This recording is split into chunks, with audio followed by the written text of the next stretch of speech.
एक बार की बात है, एक गांव में एक छोटा लड़का रामू रहता था। वो एक गरीब परिवार से था। बचपन में अपने पिता को खो देने के कारण रामू ने अपने परिवार की सभी जिम्मेदारियां अपने कंधों पर ले रखी थी। वो जंगल से जलाऊ लकड़ी इकट्ठा करता था और उन्हें बेचता था। रामू दैनिक जरूरतों पर खर्च करने के लिए अपनी माँ को पैसे देकर अपने परिवार की मदद करता था। एक दिन रामू जंगल में जलाऊ लकड़ी लेने गया। एक पेड़ को देखकर रामू ने तय किया, मुझे आज ज्यादा लकड़ी काटना है और ज्यादा पैसे कमाना है। फिर वो एक बड़े से पेड़ के पास गया। जब वो उस पेड़ को काटने ही वाला था तो उस पेड़ पर रहने वाला एक छोटा सा शैतान उसके सामने आ गया। उस शैतान को देखकर रामू बहुत घबरा गया और बोला, मुझे मत मारो, मुझे कुछ नहीं पता। डरो मत, मैं तुम्हें कोई नुकसान नहीं पहुंचाऊंगा। लेकिन इन पेड़ों को काटना गलत है ना?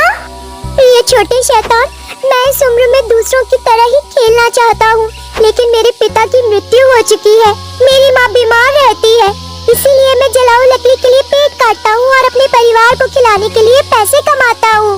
इतना कहकर वो उदास हो गया। ये सुनकर छोटे शैतान को दया आ गई।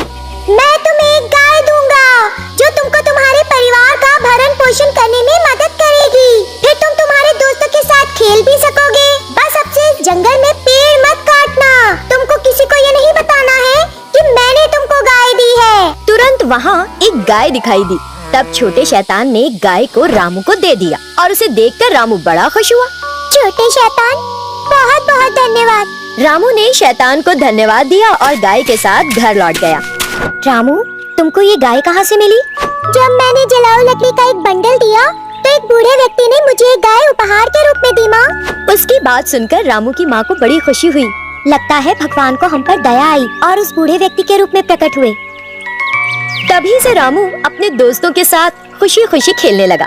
कुछ दिनों के बाद गायों की संख्या बढ़ गई। गायों के झुंड को देखकर रामू और उसकी माँ को बड़ी खुशी महसूस हुई।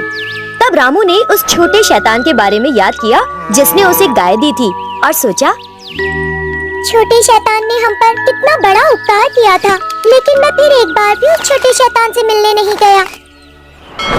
माँ, आप इस गाय के घी से हलवा तैयार करो। ठीक है मेरे बेटे, मैं हलवा तैयार करती हूँ। अगले दिन रामू हलवा लेकर जंगल में गया। जब वो उस पेड़ की ओर चला जिस पर वो छोटा शैतान रह रहा था, तो दो जादूगरों ने उस छोटे शैतान को पकड़ लिया और कुछ मंत्रों का जाप करने लगे, जिसे देखकर रामू को बहुत दुख हुआ और उसने सोचा, उन छोटे जादूगरों ने छोटे शैतान को पकड़ लिया है। मुझे कुछ करके उस छोटे शैतान को बचाना चाहिए।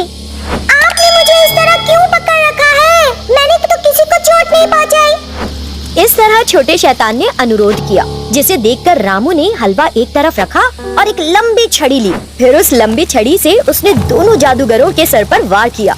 इससे वो जादूगर बेहोश हो गए। तब रामू ने उस शैतान को छुड़ाया और एक तरफ ले गया। रामू, अगर तुम सही समय पर यहाँ नहीं आते तो वे मुझे पकड़ के ले जाते। तुम्हारा धन्यवाद। नहीं छोटे शैतान, ऐसा मत कहो। तुमने मुझे जो गाय दी थी, उस गाय के साथ हम एक खुशहाल जीवन जी रहे हैं। मैं तुम्हारा सदैव आभारी रहूंगा। मैं यहाँ तुमको देखने ही आया था और तुम्हारे लिए हलवा भी लाया हूँ। इतना कहते हुए रामू ने छोटे शैतान को हलवा दिया। हलवा बहुत स्वादिष्ट था। शैतान ने उपहार स्वरूप रामू को कुछ पैसे दिए। तब रामू ने छोटे शैतान को फिर से धन्यवाद दिया और वहाँ से चला गया। अगर हम किसी का भला करते हैं तो किसी और रूप में हमारा भी भला होता है। एक बार की बात है, कृष्णापुर गांव में एक किसान राम रहता था। वो अपनी जमीन पर खेती करता था और अपना जीवन पूरा कर रहा था। राम के पास एक अच्छी सी भैंस थी। उसने अपने परिवार के सदस्य की तरह उस भैंस की देखभाल की।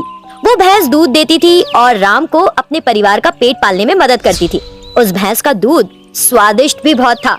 राम उस भैंस को ताजी हरी घास और भूसी खिलाता था। एक दिन उस भैंस ने राम से कहा, राम, तुम मुझे बहुत पसंद करते हो ना? तुम मेरा कितना ख्याल रखते हो। मैं तुम्हारा एहसान कैसे उतारूंगी?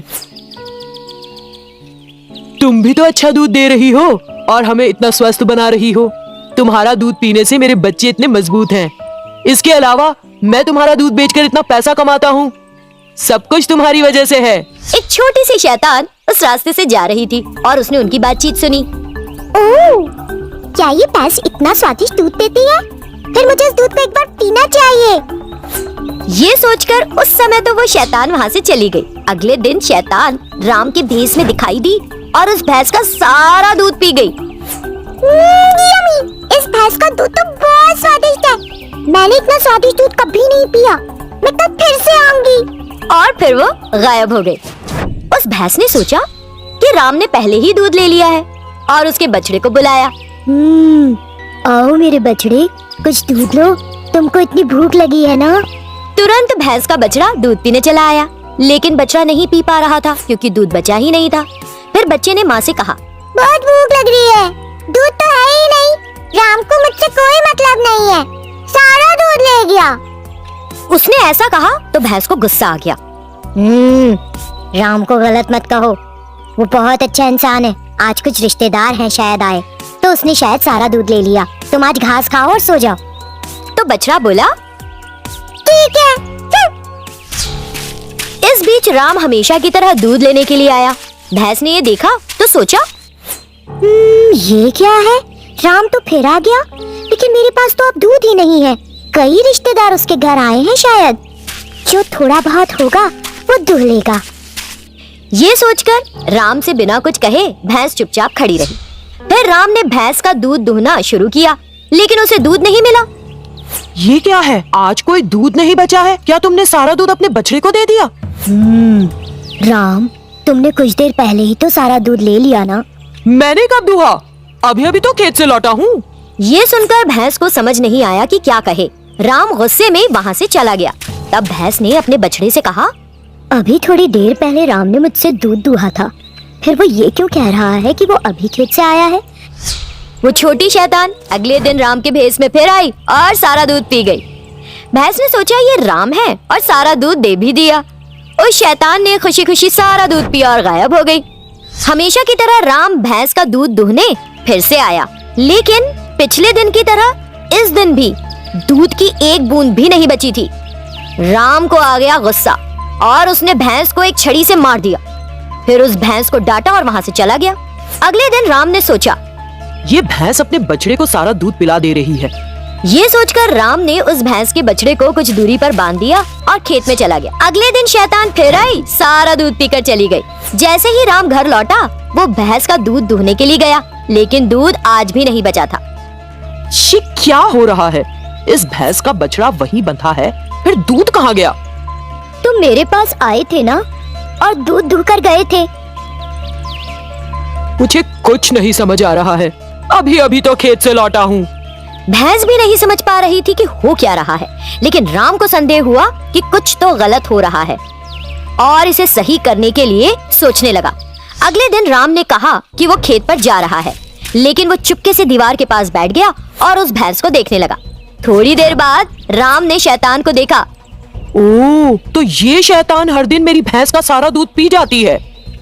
राम को गुस्सा आ गया और उसने स्टोव से जलती हुई लकड़ी उठा ली। फिर वो चुपचाप गया और उस शैतान के बालों में आग लगा दी। इस तरह शैतान ने चिल्लाना शुरू किया और राख में बदल गई। मैंने तुम्हें डांटा था ना, और तुम्हें मारा भी था, हालांकि तुम्हारी कोई गलती नहीं थी। राम, ये आपकी गलती नहीं है, उस शैतान ने सब कुछ किया। इस घटना के बाद राम और उसकी भैंस का रिश्ता और भी मजबूत हो गया।